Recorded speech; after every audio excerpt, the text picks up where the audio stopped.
Hello, everyone. Good evening here from Hong Kong, or good afternoon in Amsterdam. I'm Loki Hong. I'm the head of theatre at the West Kowloon Cultural District.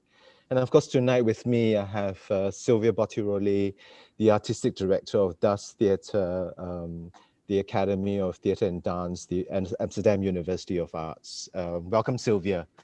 Hello, Um, everybody. Hi. yeah.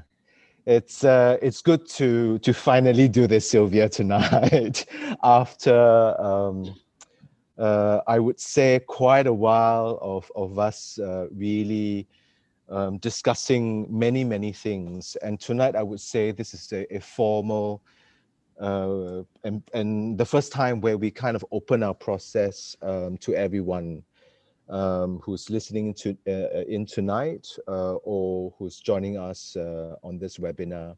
And essentially, tonight is the first series of conversations, I would say, because coming up later on, we will have further conversations with the three associate artists who have decided to join us on this kind of crazy journey, I would say. And they're Isa Hodgson, Silvia Calderoni, and John Gum-Yung.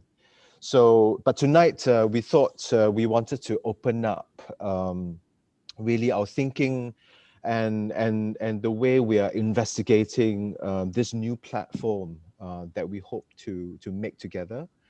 And essentially tonight is also an opportunity for us to have you who are joining us to really speculate questions with us. And of course, these questions address futures that we don't have an image of.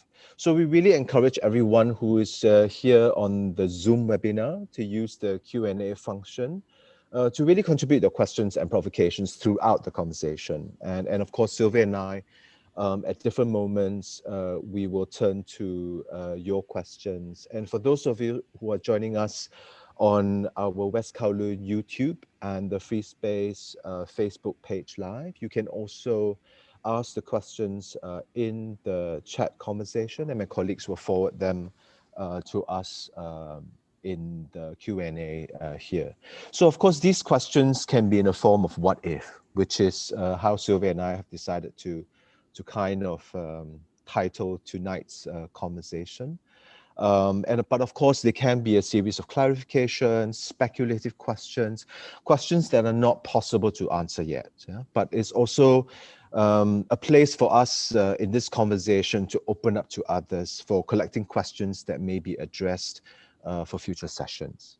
So this is a series of conversations for us to share our processes, like I mentioned, and to make transparent what we are doing and to feed what we're doing by involving more people in the process, whether local artists, artists from outside of Hong Kong, colleagues from Hong Kong and elsewhere. So I would say that this is a series of invitations. And this first invitation goes out to you tonight via the Zoom webinar. And of course, you're more than welcome to email Silvia and myself after this session with more thoughts, more comments as we hope to build these multiple futures together. But maybe first, let me quickly share the context of why we're doing this. And of course, many people have also asked us what exactly are we kind of doing?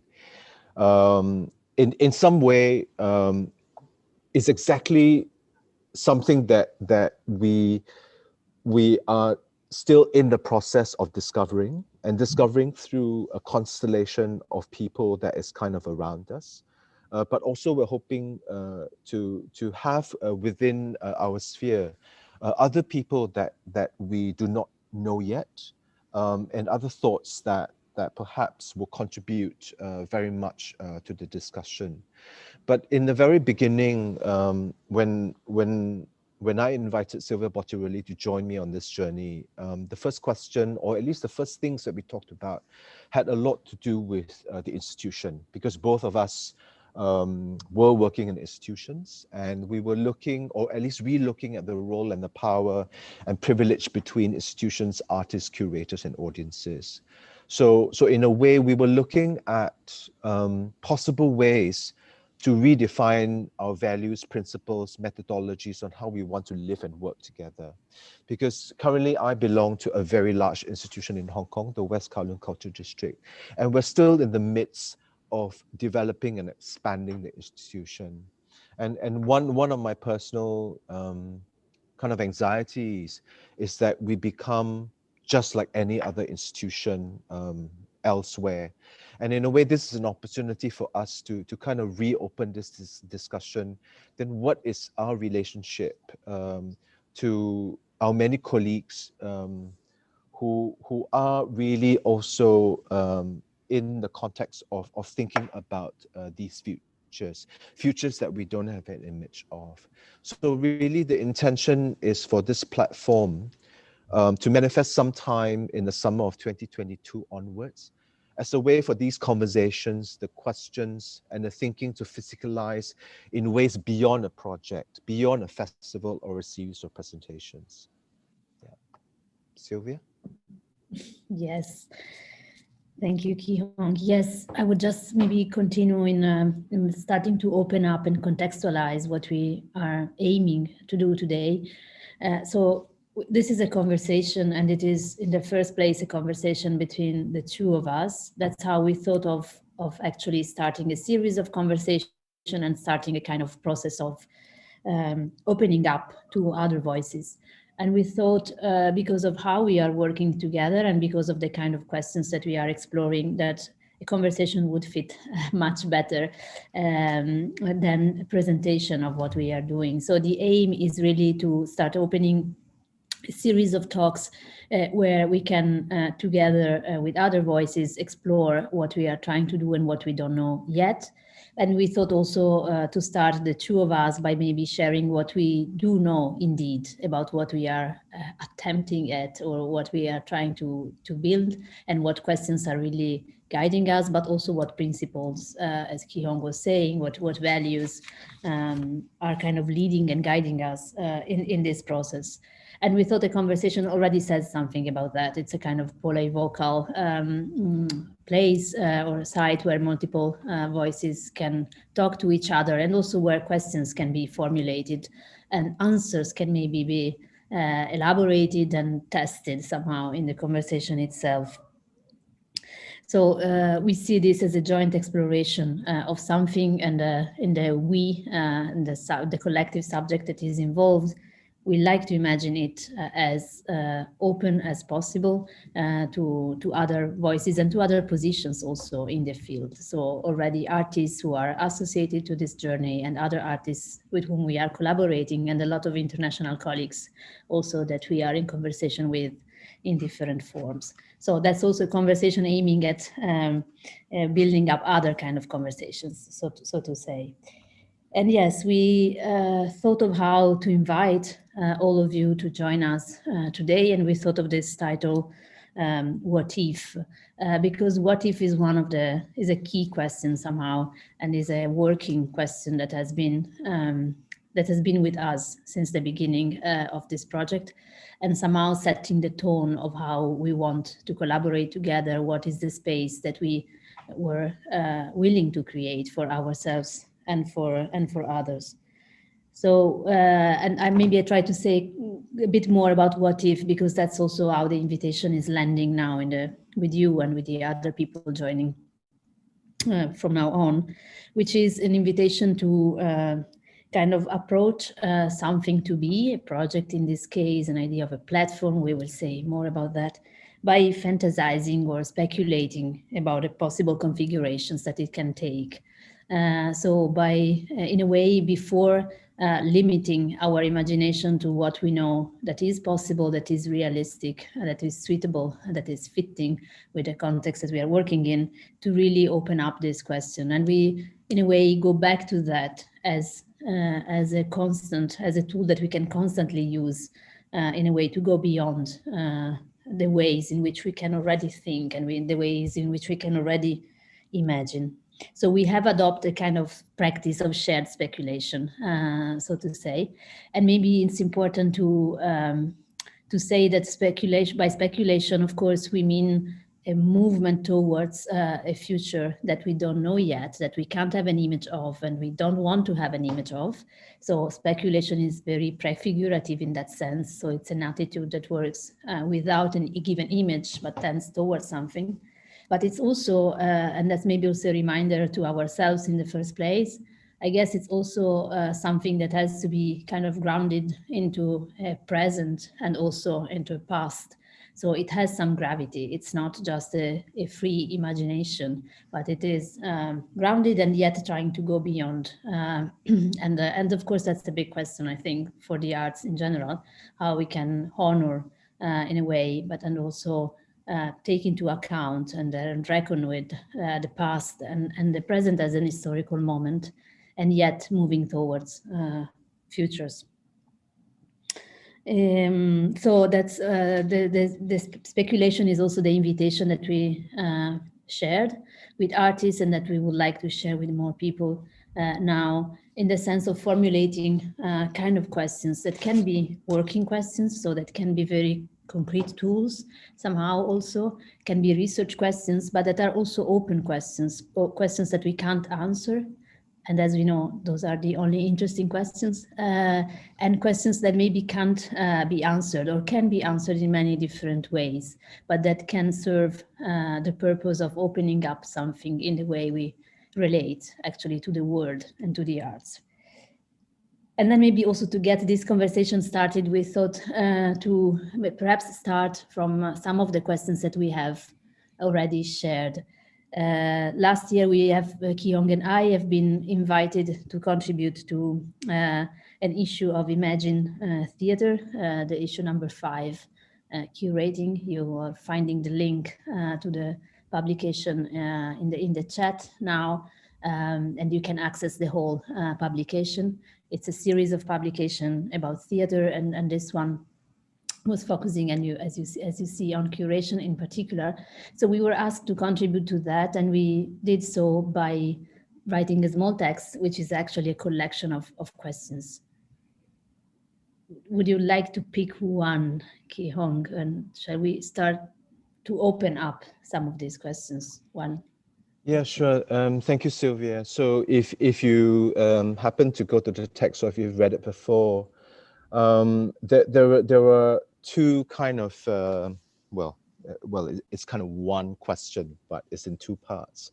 That kind of has the strongest affinity for me at this moment in time, and they're essentially, what does the future hold, and is there a future to behold? I mean, of late, I've been very much preoccupied about the future of futures. Of futures that we're struggling to find an image of. Like Silvia says, perhaps they're prefigurative.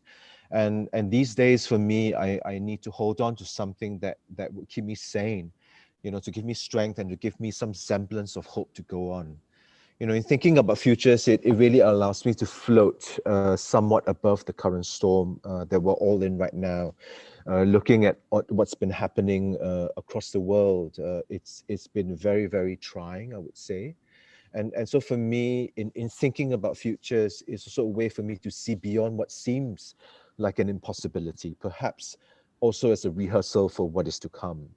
So of course, we need to further unpack what do we mean by futures we don't have an image of, because we're also using this to go beyond the binary of utopia or apocalyptic kind of scenarios.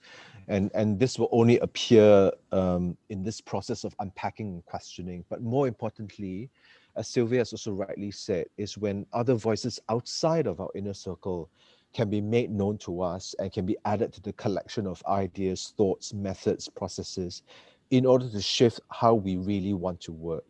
And I kind of feel in many ways, this is also a clue for us to think about what kinds of futures we want to be part of. And also in these futures, how do we want to work together?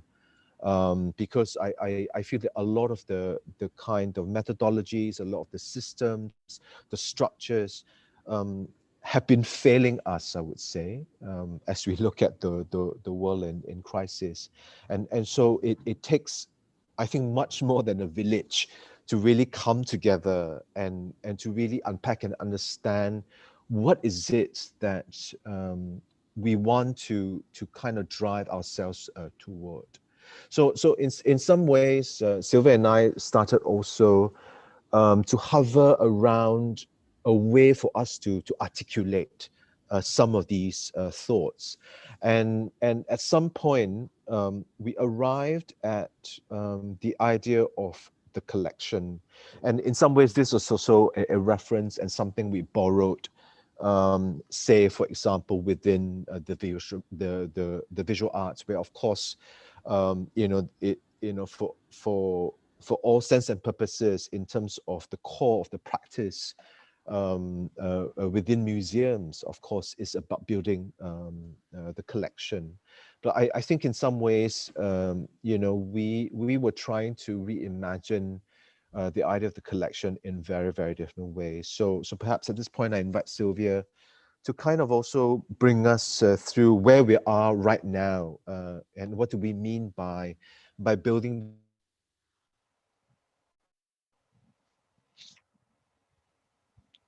the collection.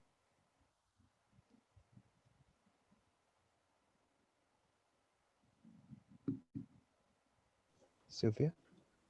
Yes, sorry, my line was not perfectly working.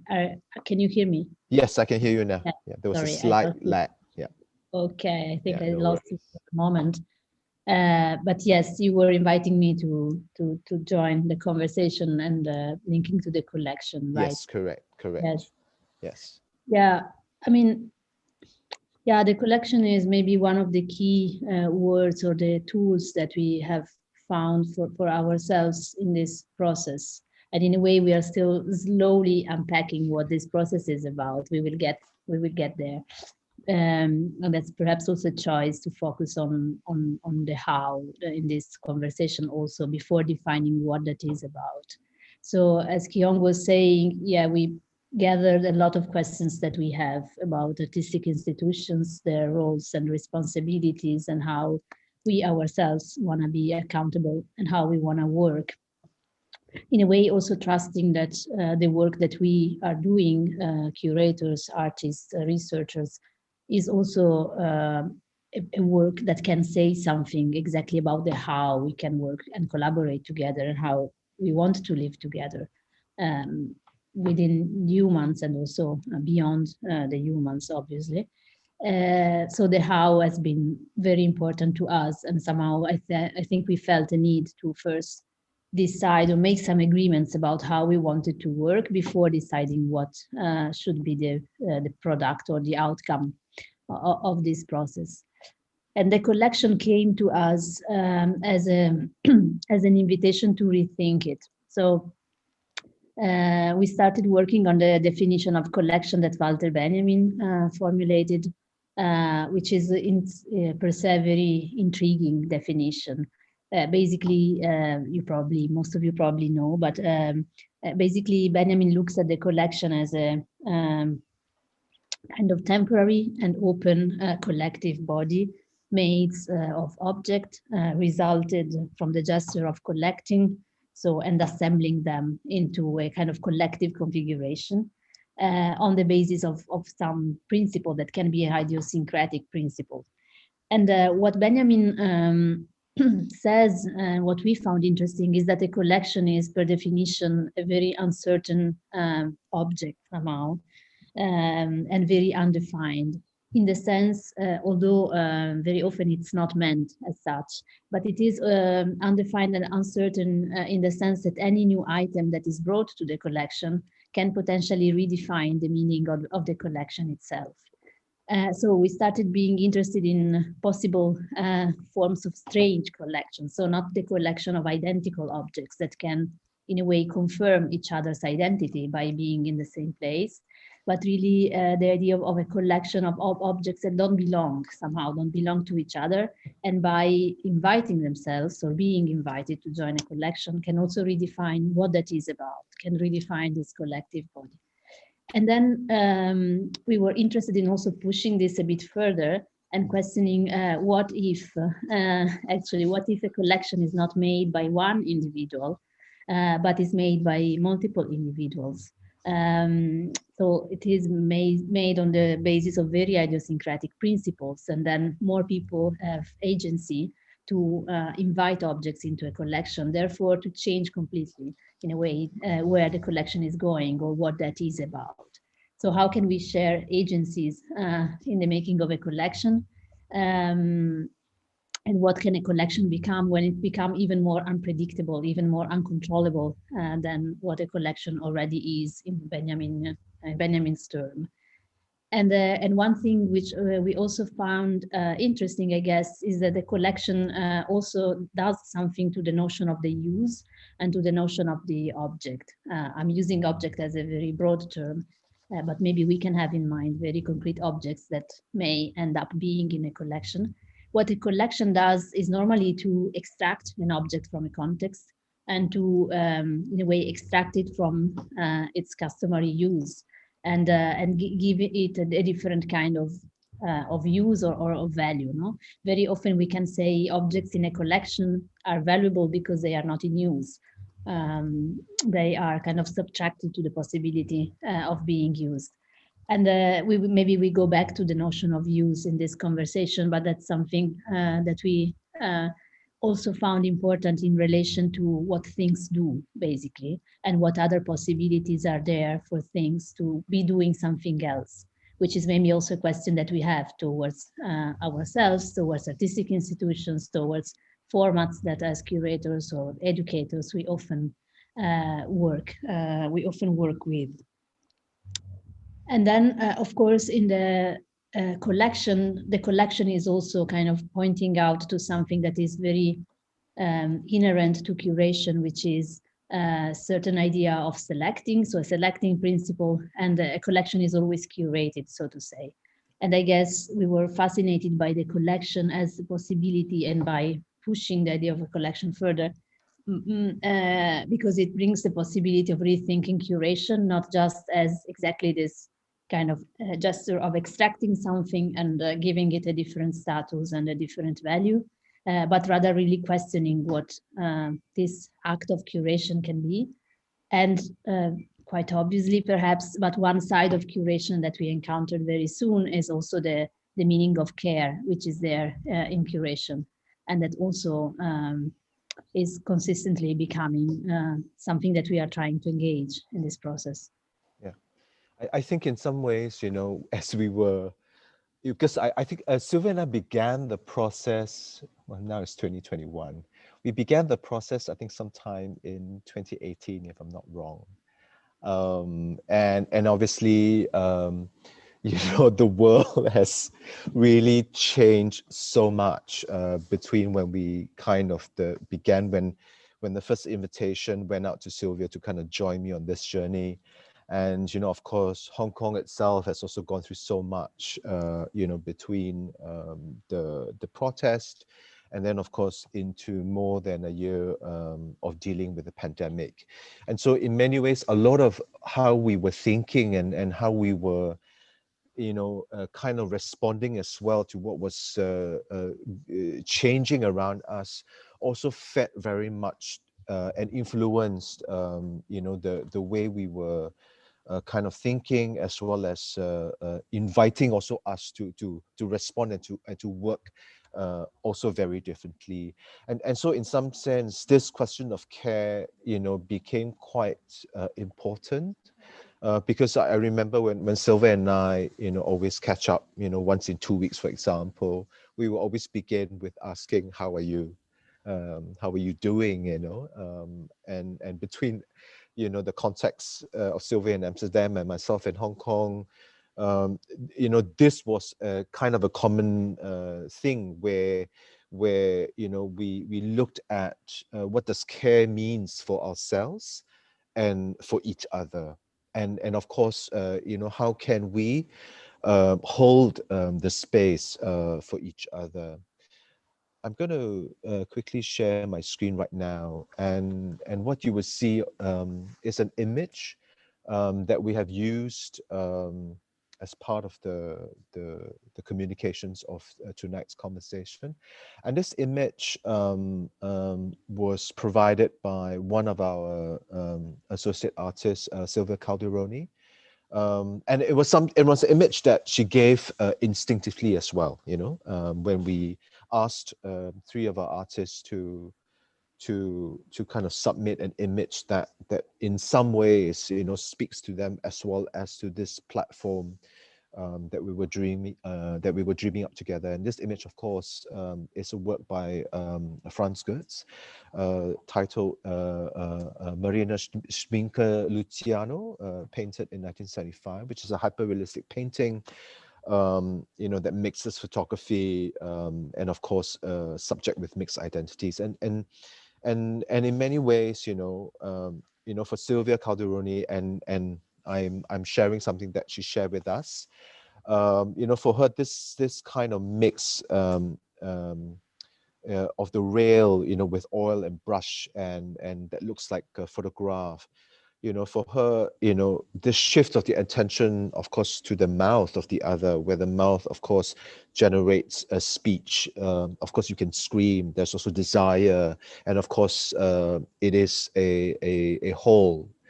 And so for her, you know, this work has given really her the principle of care as represented in a very direct way, that, you know, to kind of take care of each other and then become the other. So when Silvia and I were really talking about the many principles that we will share with you in a bit, one of the key things that we kind of discussed was also, you know, what do we mean by collaboration? Because obviously this journey between Silvia and myself is somewhat a collaboration.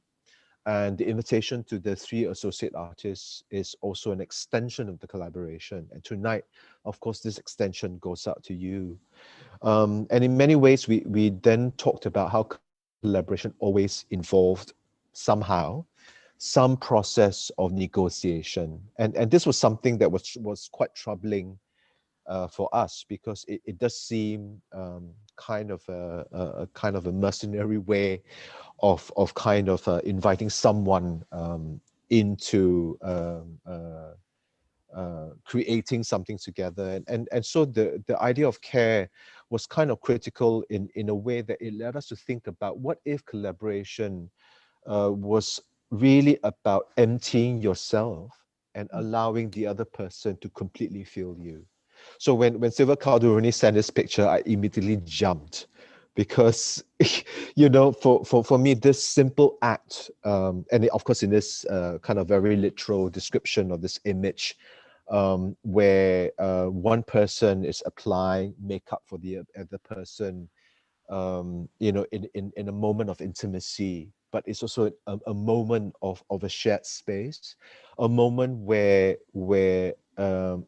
yourself kind of completely disappears, where you allow the other person to completely feel you. So in some ways, we wanted to work in this way. We wanted to think about collaboration as really taking care of each other. So of course, you know, the invitation then must kind of embrace this perception or this conception of this care we're talking about. And obviously, the extension of this care goes towards later on in terms of how do we think about bringing different constellations of people together, and more for me also personally, you know, with you know, the impact of the pandemic, it is more important now to really center care for each other in everything that we do. So of course, this invitation to Silvia, Bottiroli, and then later to Isa Hoxton, Silvia Calderoni, and John Gum-Yung, three artists that we admire, whose practice, you know, also embody a lot of what we've been thinking about, and so they were also very kind of forward in jumping into this process with us, you know, with abandon, if you will, and in some ways, you know, this has also taken a while to arrive at tonight, where we feel that this is a time to also open up to the next lot of colleagues or friends of individuals who have been with us, but also who probably will bring something completely different to the table. So in some sense, this idea of building this collection together through the intent of care, led us to then how do we manifest all of this? Yeah. So initially, I think Silvia and I were also resisting, to even use any references or frames by which how do we organize things together. So like a festival, a project presentation, a series of presentations, they all sound kind of like, well, it doesn't quite fit into what we were thinking about or what we have been thinking about. So the only approximation insofar that we can kind of at least use to carry on the conversation was some sense of a platform. And of course, and I remember the first time when Silvia was talking about this, she also proposed this idea of the image of the trampoline, which again, I completely like, was never in my sphere of thinking, but which I thought was so succinct and accurate in terms of what we were trying to do. That in a way, if you can imagine, the invitation actually, of course, is about creating these trampolines into some space, and other people can jump on it and create other trampolines that you can jump off from. So in a way, this kind of almost rhizome-like image of trampolines was something that we held on to for a while, because they really also spoke quite intimately in terms of perhaps this will become the next clue by which how this conversation and this formulation can continue. So maybe at this point, I invite Silvia to kind of expand a little bit more about the platform. Yes, sure. Maybe I just do so by also going back to something we said before, and actually trying to respond to a couple of questions that are there in the Q&A, which is an interesting. I go back to a question which is about the collection, and says, exploring the format of collections in the context of performing arts is an interesting approach, and makes me also think of the term connectivity in contrast to collectivity. So also looking at the relationship of products in a collection. And there is a question if we have any thoughts of this. And thank you for the thought and for the question, because yes, indeed, it's very much to the point. And maybe also gives us the chance to specify that when we think of collection, we don't necessarily think of a collection of artworks, while of course in the visual arts, more often a collection is a collection of artworks indeed, but really of a collection of entities, of bodies, of subjectivities, courses, of statements of artworks, but also of artistic practices, of forms and formats. So maybe in a broader sense, and indeed, I think the collection is an interesting term to shift from collectivity to connectivity, in the sense also from shifting, if I am also understanding the question or the proposal, shifting from an understanding or from the focusing on the collective body that we create, and then shifting focus to actually the multiple forms of connection that are facilitated in that collective body, which is to me also very connected to the notion of care that Ki-Hong brought and opened up in relation to this image, which is also a form of really being very close to each other and making each other somehow, and becoming the other. So maybe also going back to what Ki-Hong was just saying about the rhizomatic structure as well, I guess it's really an attempt that we are making to focus more on relations rather than the objects that are related with each other, on the multiplicity of these relations and on the becoming that is there as a possibility in inhabiting these relationships, in acknowledging also that we as individuals are entangled to each other in multiple ways and are co-making each other, are becoming each other all the time, and in very particular circumstances, and which are also not void of inequalities, and so that are very loaded, let's say, politically and historically. That's also something we have to keep in mind. Yes, so that's just to go back to the collection, and somehow perhaps the term platform that at some point we have adopted as also we had the need of defining a little bit what this would be about, is also a term that comes into the conversation with I mean, bringing some problems as well, because of how this term is often being used. And then I also realized in the last year, I realized when we talk to other people, often there is an understanding of the platform as a digital platform, because a lot moved into digital platforms, and that was never what we meant when we chose this term. It was also not such an obvious connotation 3 years ago when we started discussing about this. But in the choice of using the term platform, I guess there is, on the one hand, as we said, a desire to have a term which was not so precise and not necessarily referencing an existing form of making a program or of inviting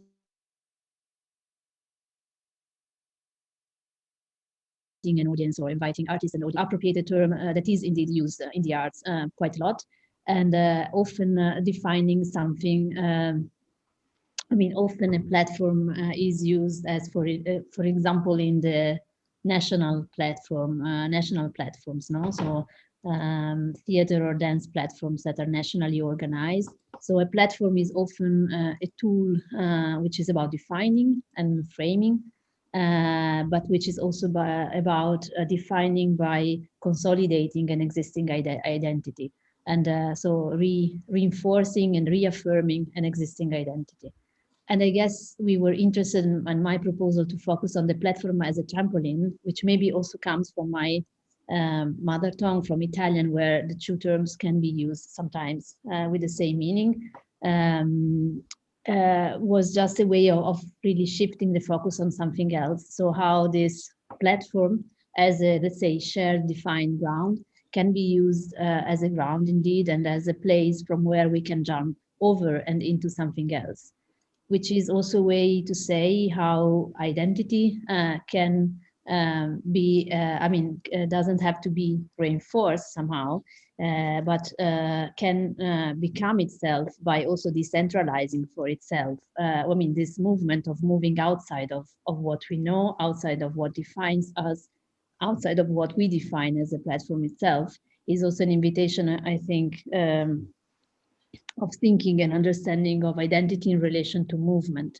Which is maybe also kind of self-provocation to curation, which is always about defining, about framing, and how it can be not about, let's say, fencing and confirming a given identity, but how it can be a gesture that by framing creates indeed the possibility to go beyond the frame and to go in multiple directions.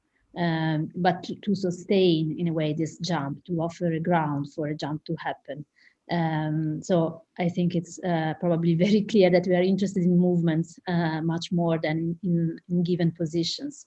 And then also, I think how we are trying to tackle collaboration and possibly radical collaborations by really allowing each other to become each other and to make each other has to do with that. So with this desire to really model and be modeled, and to get, in a way, our hands dirty and our bodies busy and sweaty with other bodies, in the sense of really making something that making each other really, and moving and softening also a lot of dynamics, manners of working, set of relationships that are given in the context that we work in.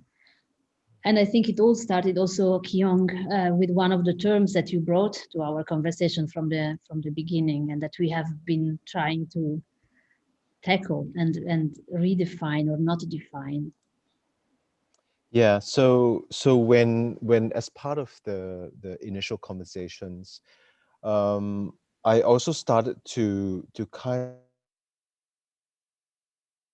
of use this called querying, yeah, which is of course, very much borrowed, from queer practices, thinking, as well as theory,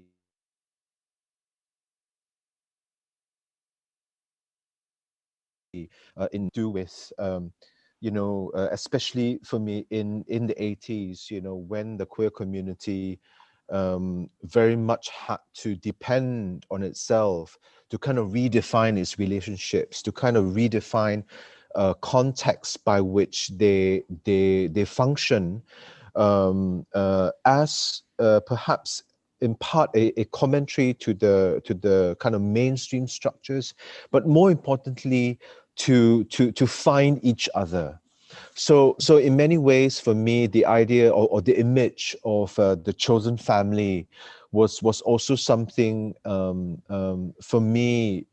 This practice of querying became quite central to how we were thinking about this platform, because in some ways, we were looking at, as Silvia mentioned, some kind of a movement, and by extension of course, some kind of a spirit, some kind of an attitude, and some kind of a positioning, that goes beyond, of course, discussions around gender identity.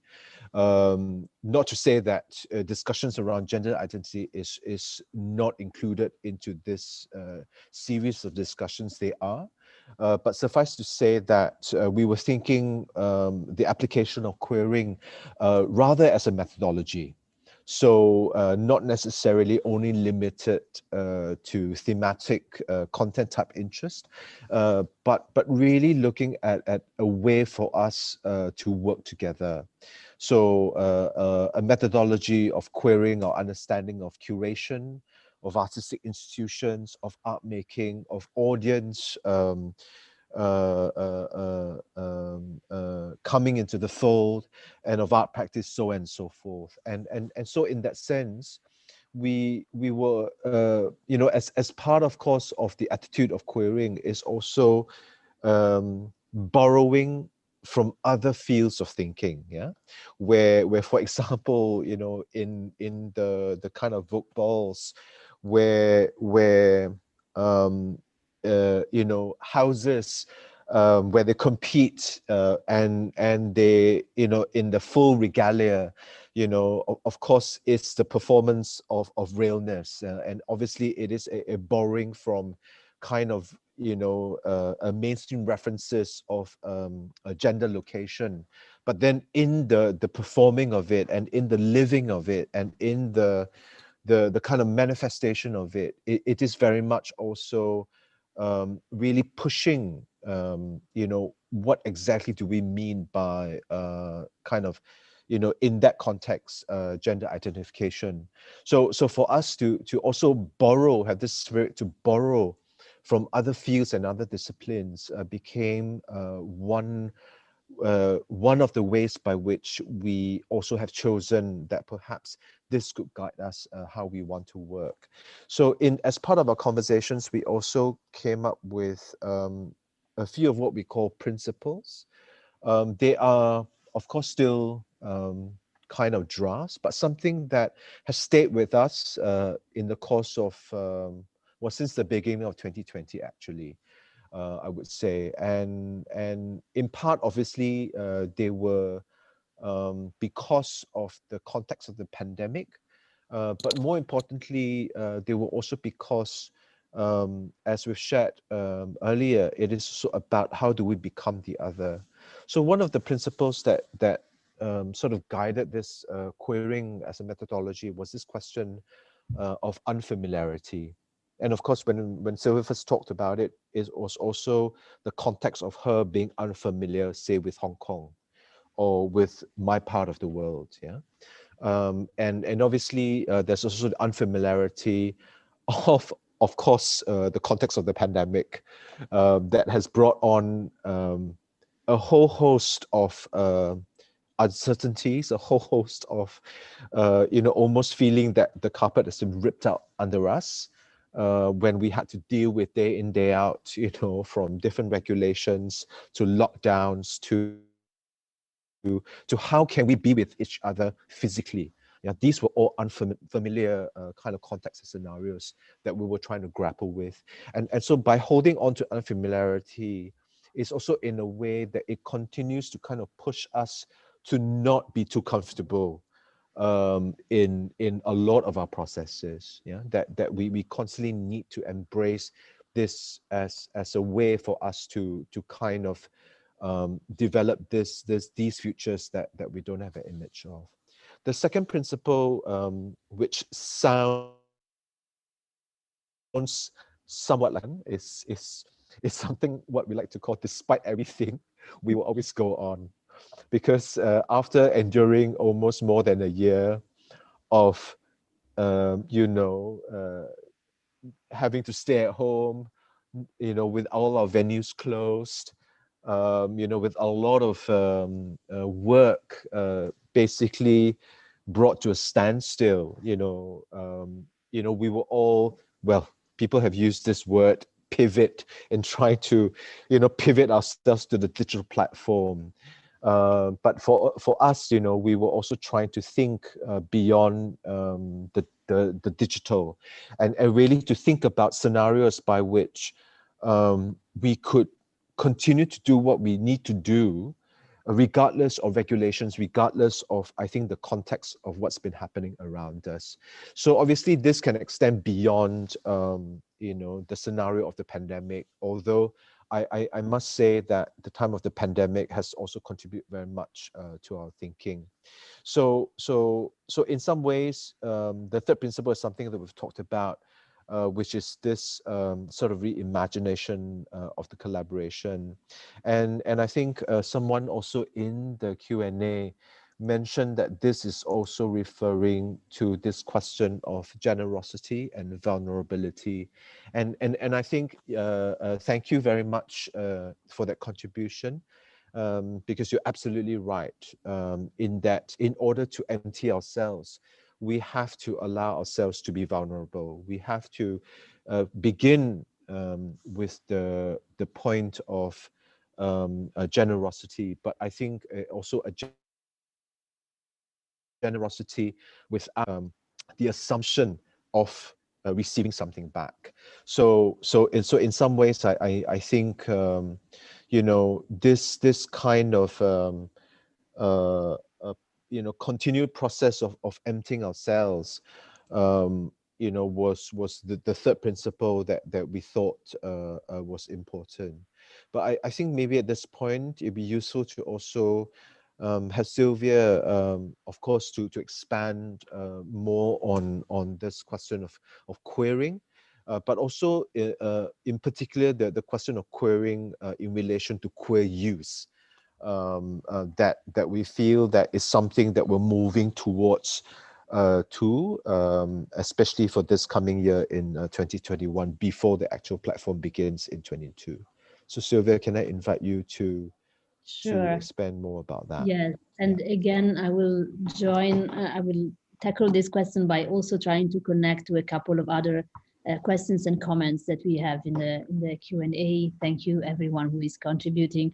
And maybe I start from one which is connected to what you just said. So the collaboration and exactly connected to that contribution about vulnerability and generosity as very important. And the question is actually pretty straightforward and important, which is innovative collaboration a luxury format?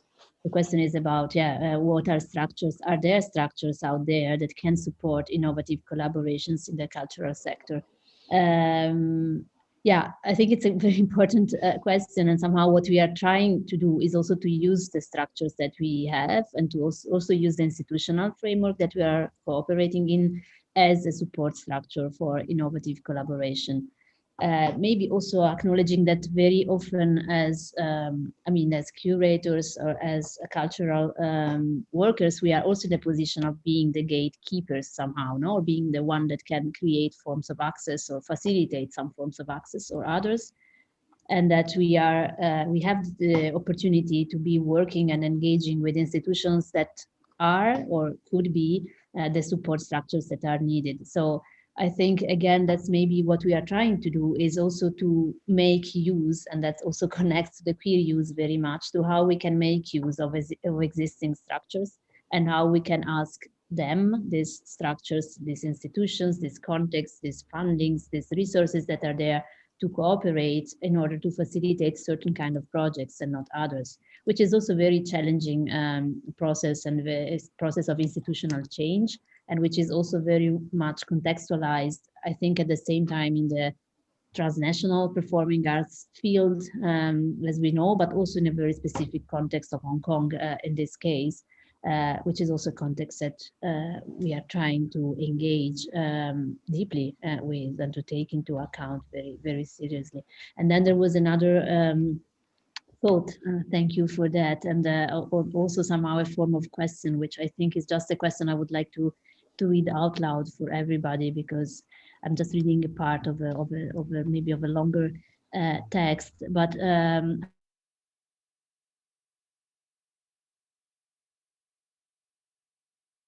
I think it's a really crucial question. The question was related to what we said about care. The curator or caretaker.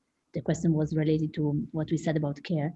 So what would it look like for the artists or the public to commission the curator, caretaker to listen, to create space, to ask open questions and never closed questions, to join the journey but not lead the journey, to come to a conclusion together. Uh, I think it's a very important question that has been asked there, and that's one of the questions that we try to keep with us. No, so it's really a working question in the sense: are we to give space and to, in a way, to pass the mic or to make space for others to contribute to the conversation, and what it is to facilitate, to support, to join, rather than and to follow rather than leading, which is very often, in a way, what we find ourselves doing. And of course, I think we are also aware that how we are working is also full of contradictions, because of course we are initiating a process, indeed, the two of us, and then so there is a position that is there, and maybe the question is how we can make use of this position, and what does it really take to create a consistent process to make that makes space for others. Maybe I try to connect to this question also to get into uh, I mean, the working concept of queer use, which we are borrowing from Sarah Ahmed, a writer that probably many of you know, and a text that is also written text coming from a series of lectures that Ahmed gave on the same subject. It's a very beautiful text. I would recommend everybody who doesn't know the text yet to read it. And that's also, in a way, a very generous text in the sense that it also provides a lot of tools that can be used by many different people in different contexts. The focus of Ahmed is a focus on diversity and the work of diversity workers, and how a queer use is actually is indeed a tool of creating more diversity, of enhancing diversities in organization, and one of the tools of the very I mean, difficult and complex work of diversity. And at the same time, how the notion of use can lighten or make light on many aspects of how a work is being done or not within institutions in particular. So that's really questioning also the institution, and we could say the artistic institutions very, very directly. What is the invitation there? So the text also is a kind of catalog of possibilities somehow, which also comes with great images that are taken from all kinds of different fields, how things are being used or being made available for other uses, or are being in use and therefore not available for being used by other people. And then it also points out to a very important, I guess, perspective when we discuss use, which is who is the subject, who is the agent, who is using something, and what or who is being used, but who has the possibility to make use of something. And that somehow maybe this is a question that we have been engaging with from the perspective really of queer as a methodology. So also the focus on the queer use is a focus on how queer can be a way of using things, a way, if yeah, a methodological tool, let's say, that in a way doesn't shy away from the the values and the context where the term comes from, but also makes it even broader. And also by acknowledging that queer is a term that comes with many connotations that relate to, you know, to being strange and odd, but maybe also weak, somehow fable. So there is also a lot of negative connotations that are connected. And one thing which maybe we didn't say, but we also realized at the beginning of our conversations, is that in both our languages, there is no translation for queer. So, and as we know, when you don't have a specific term in your own language, somehow it becomes very difficult. It's just a mechanism of a human brain to really, in a way, you don't get the sense fully. You know, you can't appropriate yet that concept. You can't really use it because you don't have it in your own language. So this notion of unfamiliarity somehow also comes with choosing a word that I think we in the international discursive fields use a lot, but that and not by chance doesn't have a translation yet in many languages in the world. So a concept that is not so graspable yet, so graspable indeed. And then the question of queer use, so maybe now of the odd use, also of the inappropriate use somehow. How can we make use of what is there? Which is maybe also a possible answer again to this question about innovative collaboration. Maybe one answer is also how can we start from what is there, and what is there for us has been now the context that we chose to engage with, but also the time that the pandemic that hit us, and this process, of course, among many more things, and the time that we are living. So what opportunities are there, and what crises are there, what frustrations are there that are to be addressed, but also what opportunities can be there hidden in the limitation and in the challenges of this time that we can try to make use of in order to make or to queer the use of what we normally use. And we have been dealing, like everyone else in the field, with the frustration of postponing and replanning and deplanning. And when I think when we committed to the principle of despite everything, we will always go on, it was also a need for ourselves to hold on to something and to say, yes, this platform, this shared space will stay, and we will not give up on this so easily.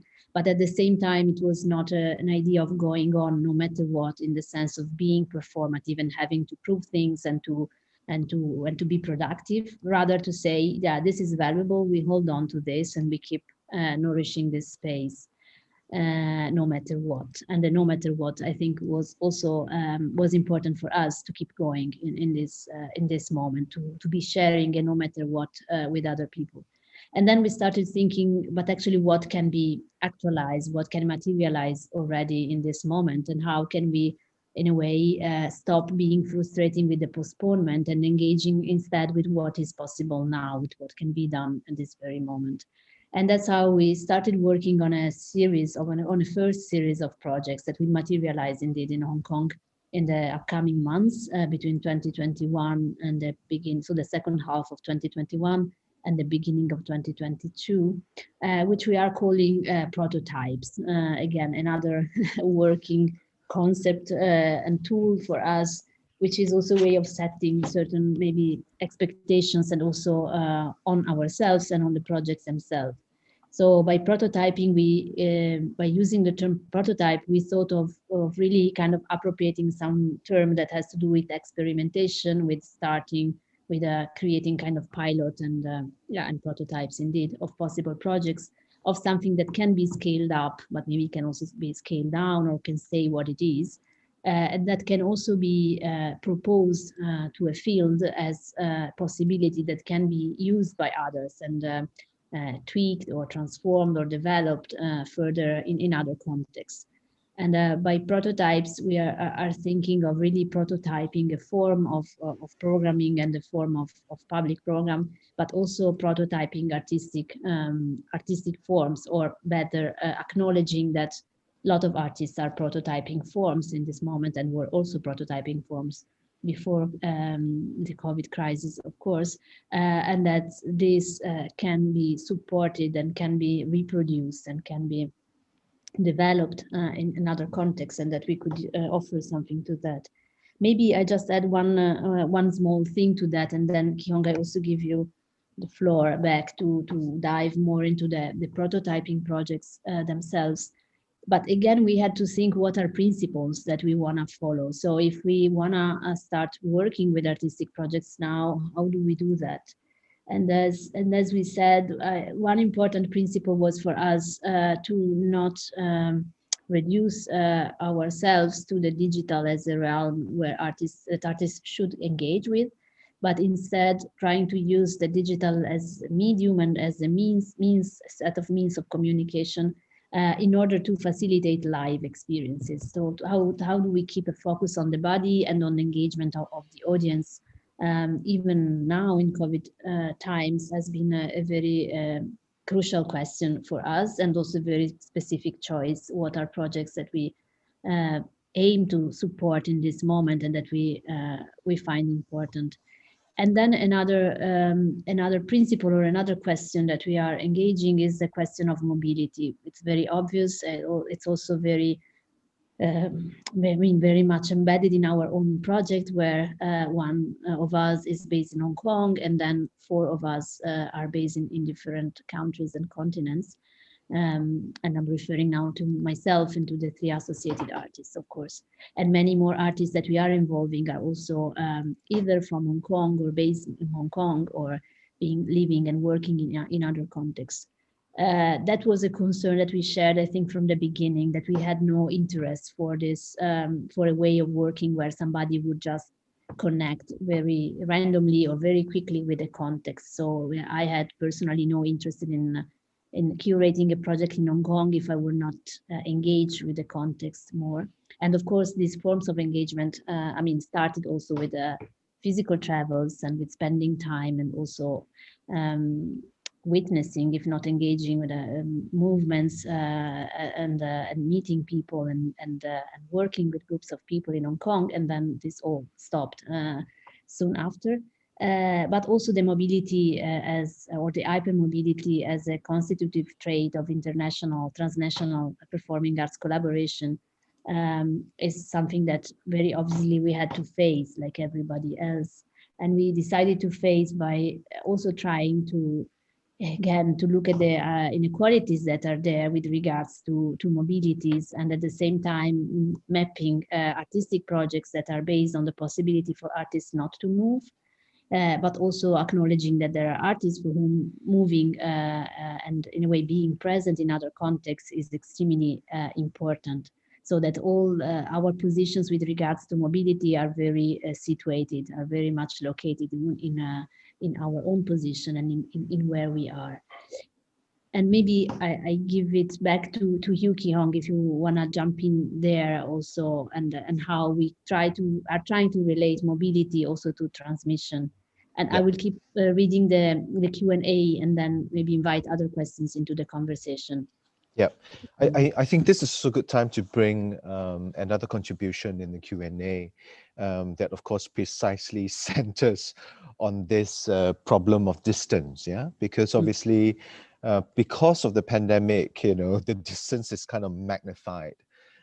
Which of course, the suggestion is that which is the antithesis of care, of vulnerability and collaboration and of softening, and so of course the question is that then how do we kind of deal with this given this kind of context, and as Silvia mentioned, the the shift towards the digital was at the same time unsatisfactory, but also at the same time, it allowed a certain intensification of communication, but communication via some kind of disembodied distance, which is also kind of problematic as well.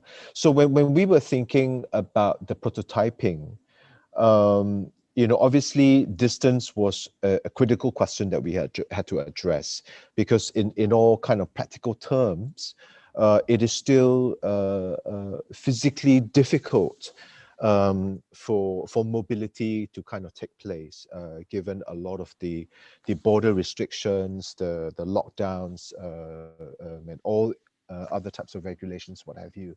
So we, in some ways,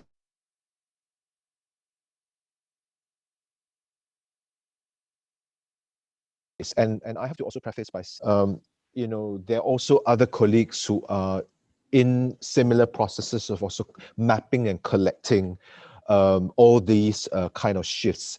And for example, I draw reference to the proposal by Anne Hampton for Theatre VD to essentially get artists to contribute really these formats of making work, but of course not physically being present when the work is being presented. And obviously with Live Festival, who has released, this kind of a residency program called Touring Concepts, that encourages submissions to think about a work that travels without the artist physically having to tour with the work itself. So, and of course, in some ways, over even in the last decade, there have been artists who in a certain position and context, have also decided, that not physically traveling is part and parcel of their practice. Jérôme Bell, for example, comes to mind. But as Silvia has mentioned, there are also many artists who depend on physically moving, whether for exposure purposes or for some other purpose that is still kind of central and important. So in some ways, our kind of intent about prototyping has a lot to do with, again, extending, the invitation to artists who have in the last year been experimenting, been formulating sort of practices and works that, in some part deals with distance, but also more importantly, to center the material and to center the body. So in a sense, the digital is merely a tool, if necessary, but in the large part, the core of what it is still about the human-to-human interaction, and the relations that kind of afford. In the next series of slides, basically, they're just, again, draft principles by which we have collected these series of works together in order to kind of have a year where we allow these works to kind of be present for audiences, not just in Hong Kong, but elsewhere. But I think more importantly, we were also thinking about the prototyping not as a particular set time frame of manifestation, but rather as something that kind of unfolds in the course of the year, from this summer through to next summer, when the intent is to have the actual platform in 2022. So there were a couple of principles that we were kind of looking at, and one, of course, again, these are also practices that a lot of our colleagues have been working on as well.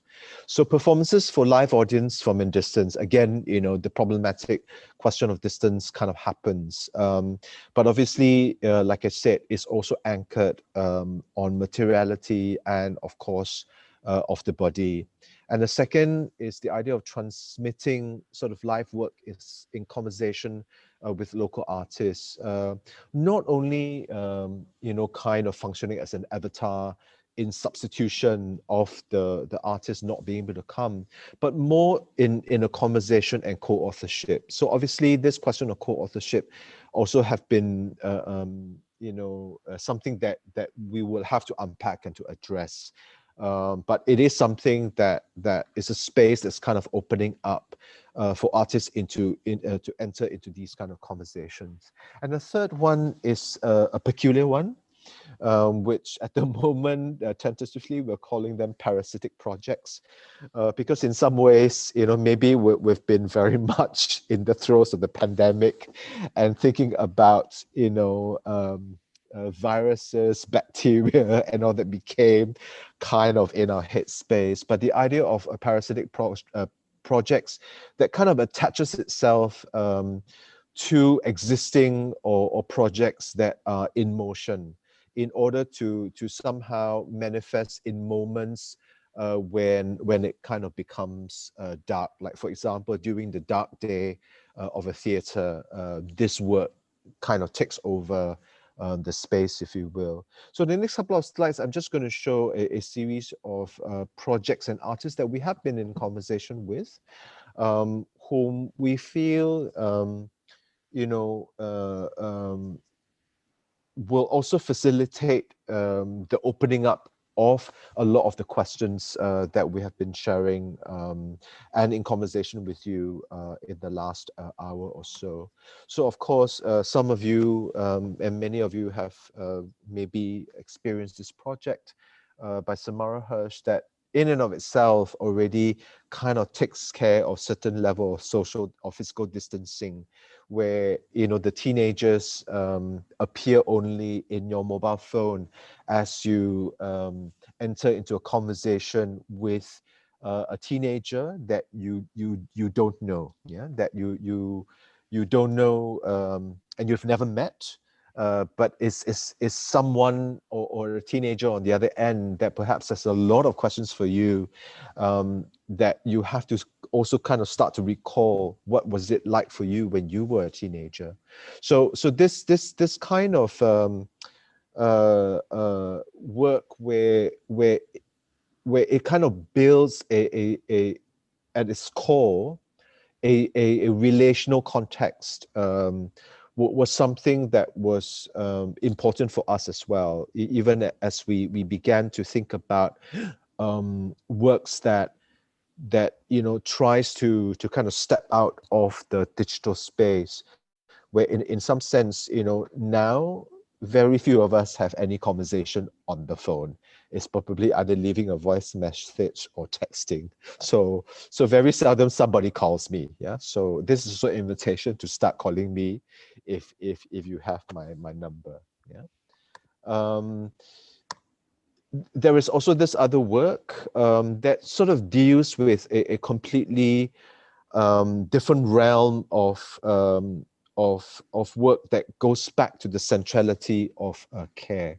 So this project by Kat Jones from Australia is something that she recently developed and premiered last year at LifeWorks in Sydney, and it's a work that in some ways it's a combination of a workshop as well as an engagement where you share with her and also with other folks within the workshop via Zoom, of course, um, uh, certain predicaments that is kind of bothering you, whether is it your disappointment and disillusionment with democracy, to a certain rash on your skin. But the idea essentially is to construct and to create in your own kitchen some kind of a balm for your soul, for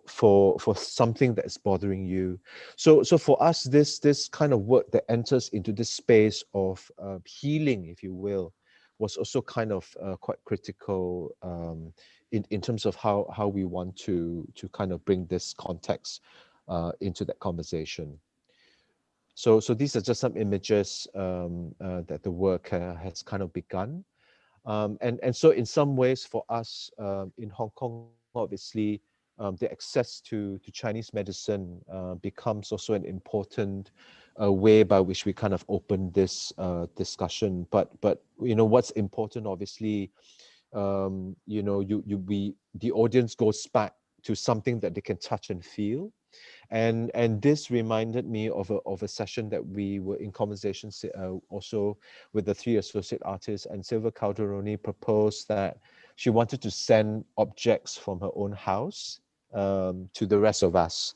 And for me, that is quite a special way to continue and perhaps to address this question of distance, where obviously you are receiving something from someone else across distance.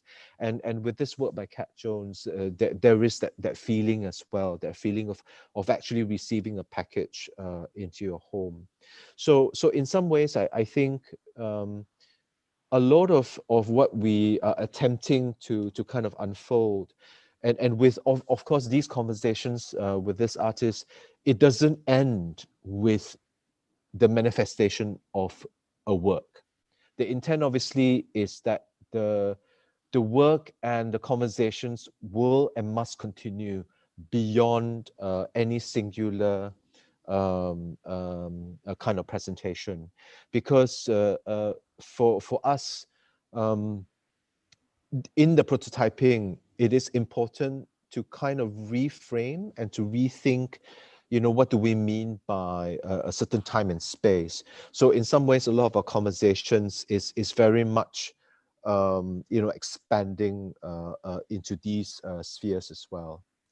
So there is also a collaboration by two artists, Daniel Kay and Luke George, who is actually premiering this work tonight in Singapore, in the National Gallery of Singapore, where it's a work that they began 3 years ago, and tonight is kind of one iteration of a manifestation, where the conversations with plants, um, who are actually other kind of living beings apart from ourselves.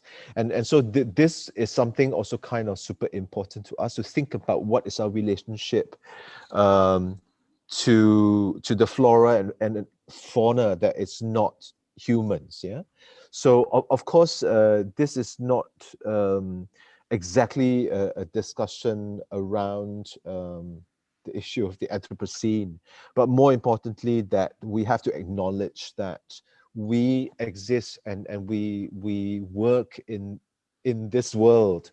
There exist other creatures, other living beings, that we feel that it's just as important, that they must be represented and they must have a voice at this platform that we're talking about. So in some ways, this work really looks at building these relations between, of course, us as humans and plants itself.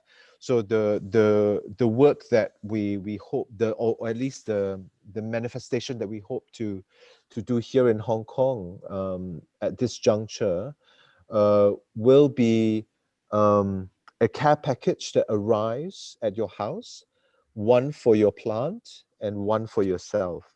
And in the end, you are asked to create a performance for your plant.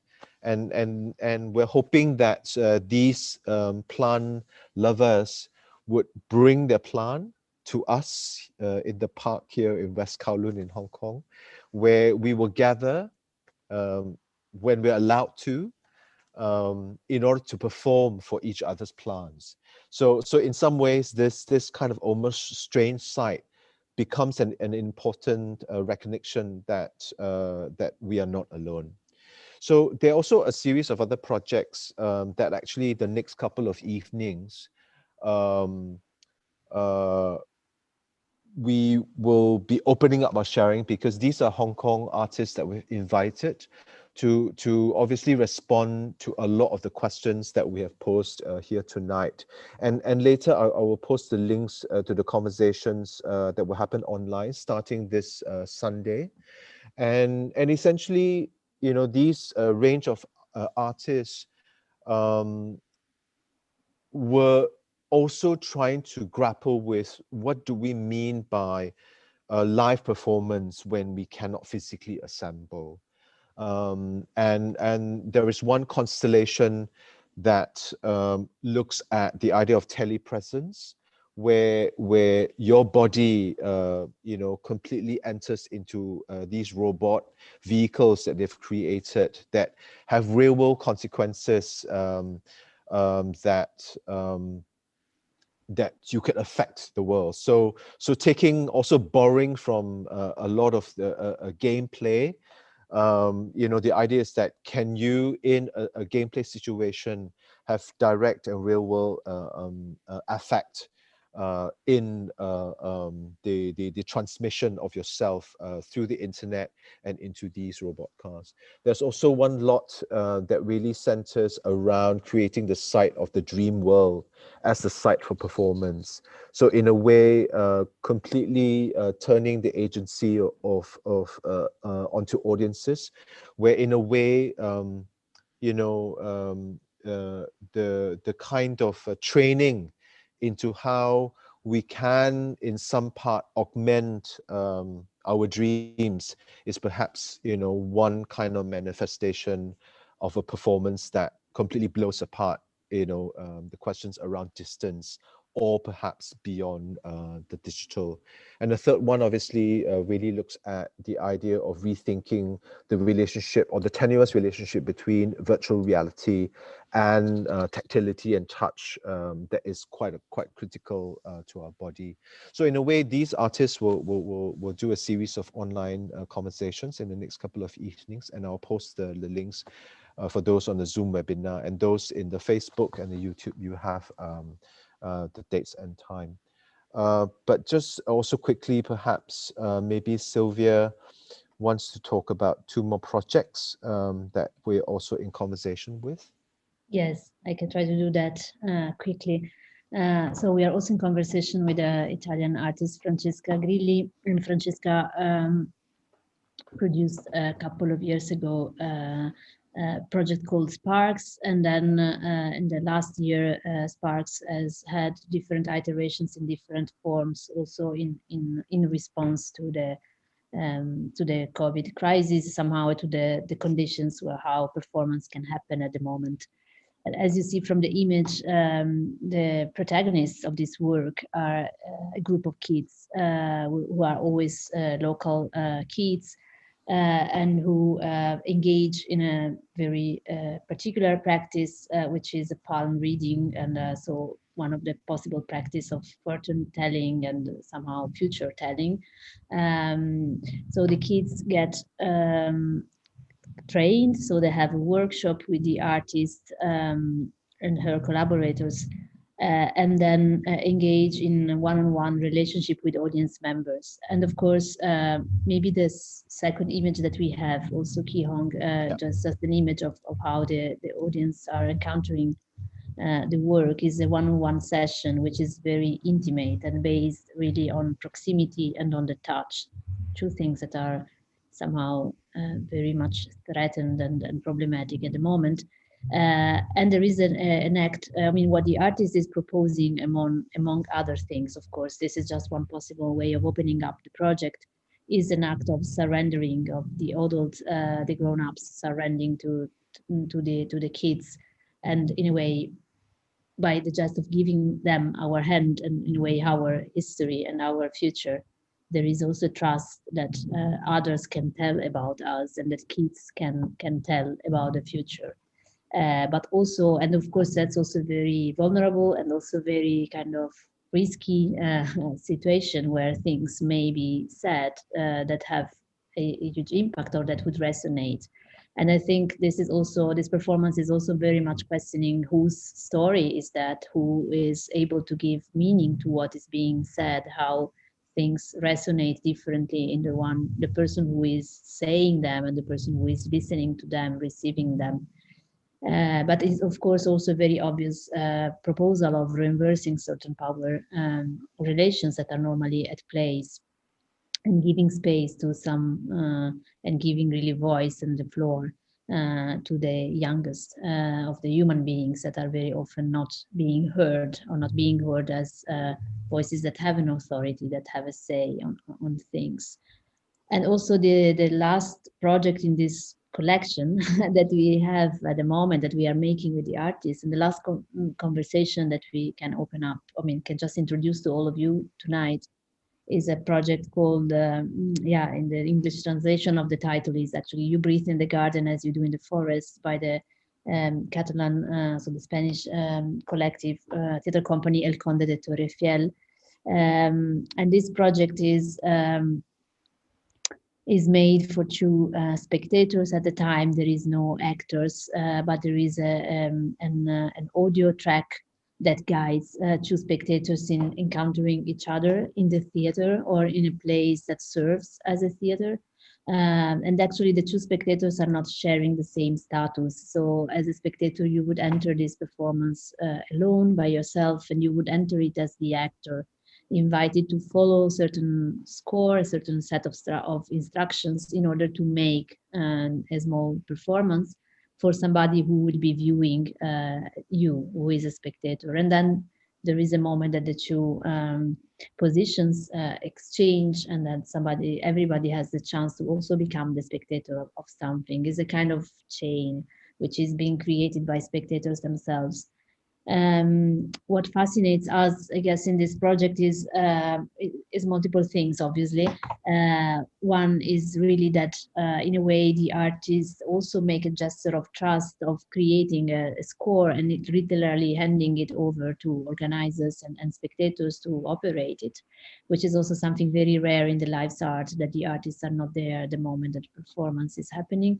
But also that the focus is on spectators, and the focus is indeed on the theater as the mechanism, as the mechanism of imagination, the apparatus of imagination that brings us together, and the specificities of the theater as a place where imagination can be shared, but also shared in the sense that we don't necessarily see all the same things, but we also react, respond, and embody instruction in different way, and we project different views on what we are seeing on stage. So in a way, we also see it as a beautiful act of love and trust into theater as the space that and the conventions somehow that also connects us, which just makes me think. And then I give you the floor, Kiongo, so to close this session up. But just want to go again once to the question and to the thought about distance, no, and the necessity maybe to mitigate distance, which is also ideological or imagination distance. Yes, and at the same time, I guess what we are attempting at is also of creating conditions where distances can be generative distances, can be places where we also encounter in distances, and maybe there is also trust that distances are to be kept, but to become places where an encounter can happen between positions that are maybe not conciliable, or are very, very contradictory, very different, of opposite in very many senses. So it's an actual question that I have, and that I think we have, about distances. To what extent, of course, it's about mitigating also ideological distances, creating common ground, facilitating proximity as a precondition for vulnerability and care, but also keeping distances as the very space where we meet. Yep. So I've also posted just in the chat for those who are on Zoom webinar, the conversations that are coming up. But maybe to kind of, well, at this point of a pause, before we close tonight, I think, of course, the question now we have is, where do we go from here? And in some ways, this is something that is also for us the next step. And so, which is why tonight we wanted an opportunity to kind of allow ourselves to kind of be transparent and to unpack really what we have been thinking about, and that even though it is not fully formulated, that we feel that it is important to share in order to kind of open up these spaces for others to come in, and so, you know, in the next conversations that is coming up, we will of course turn the focus to our three associate artists, Isa Hodgson, Silvia Calderoni, and John Gomyung. Um, and I'm sure some of you, or most of you, know who they are. And with these three associate artists, the invitation, you know, in the prototyping year is also for them to propose uh, other platforms within the platform that they would like to try out. So in some ways, the idea that, or the image of the trampoline upon trampoline is something that we are going to attempt to prototype as well. So in a way, these illustrations by the different artists' works is very much for us to find a way, of course, to invite audiences into the conversation as the relations begin to expand, and as the rhizome begins to intensify. It's also for us to kind of think and reimagine what will it be like if these constellations start to have a life of its own.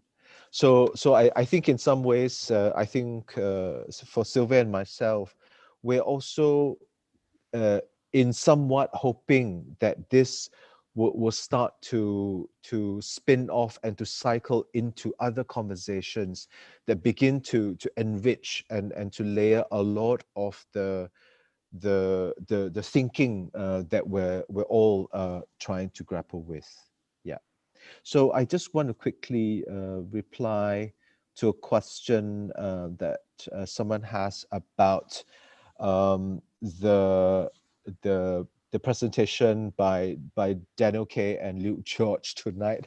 Unfortunately, because of the pandemic, obviously, you know, the how it's kind of manifesting in Singapore at the moment is a series of filming with invited audiences into the mix in order to address the pandemic regulations. So subsequently, I believe this will this film, if you will be available online later. So yeah, so just to quickly address that. Sylvia, do you have anything else to add before we close the night? No, it was a No. night. Yeah, it was a night. So suffice to say, on behalf of Sylvia and myself, and of course, Isa, Sylvia, Calderoni, and Gum Yung, we want to thank you for joining us tonight and for your generosity in your questions, in your provocations, and we continue to extend this invitation that please um, uh, reach out to us in some ways.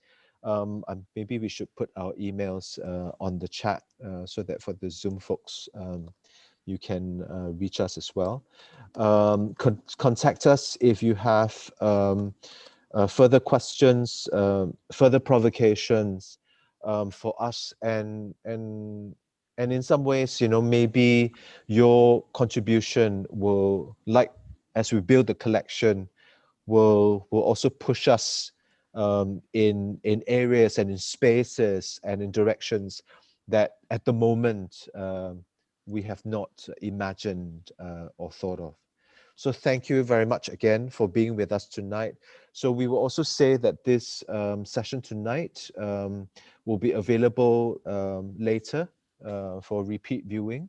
So once we're ready, we will share the post and the link to everyone. Thank you very much again, and thank you, Silvia, for joining me here in Hong Kong tonight. Thank you, Thank and you, thank you and to take care. everyone Yeah, to be take listening. care. Take care. Ciao, ciao.